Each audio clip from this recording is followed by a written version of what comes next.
আমিনুল, এই জায়গাটা কিন্তু অস্থির লাগছে, দেখছো এইদিকে কিন্তু রিসোর্ট টিসোর্ট আছে, এই পাশে কিন্তু নাই, কিন্তু এই পাশেও কিন্তু মেঘ জমে।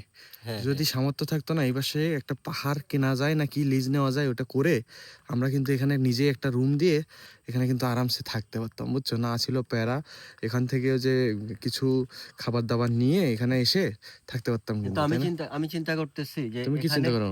এখানে যেহেতু মনে করো যে জায়গা নাই, সব নিচের একটা পাহাড়ের অংশ, তো সেক্ষেত্রে আমাদের অল্প একটু রুম তোলার জন্য জায়গাটা ভাড়া নিলেই হচ্ছে। আমাদের কিন্তু আহামরি এই গোটা জায়গাটা লাগতেছে না। সেটাও কিন্তু খরচ, যে রাস্তা এখানে কিন্তু রাস্তার সাথে এসেই উঠে পড়তে পারবে। হ্যাঁ, এরকম একটা জায়গা যদি নিতে পারতাম, আল্লাহ যদি সৌভাগ্য দিত, বা আল্লাহ যদি এরকম করতো। পাহাড় আসলে কি বলবো, সমুদ্র প্রেম আমার, মানে সমুদ্র প্রেমী আমি, সমুদ্র ভালো লাগে, কিন্তু পাহাড়ের আর একটা মায়া, আলাদা মায়া আছে।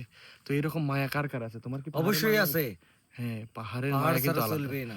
আসলে সমুদ্র প্রেমী যখন পাহাড়ে আসে তখন হয়তো বা প্রথমের দিক খারাপ লাগে, কিন্তু আমি আসলে সমুদ্র প্রেমী ওভাবে না, বা পাহাড় প্রেমী ওভাবে না। আমার প্রকৃতিটাই ভালো লাগে, প্রকৃতিটাই আমার কাছে একদম নিদারুণ সৌন্দর্য, আমার কাছে একদম মুগ্ধ করে নেয়, আমার কাছে একদম মানে সব কিছু কেড়ে নেয়, এমন একটা অবস্থা। তো কার কার পাহাড় ভালো লাগে অবশ্যই কমেন্ট করে জানাবেন, এবং এই জায়গায় কোনোভাবে কি নেওয়া যায় কি না, বা রিসোর্ট টিসোর্ট করা যায় কিনা, নিজের আর কি, পার্সোনাল, নট ফর বিজনেস, শুধু আমি নিজে এসে থাকবো এর জন্য আর কি। এরকম একটা রুম থাকবে, জাস্ট এরকম ঢুকবো, আর একটা সকালবেলা উঠে একটা ভিউ থাকবে, জাস্ট এটাই enough for everything. Good night, আল্লাহ হাফেজ, গুড নাইট।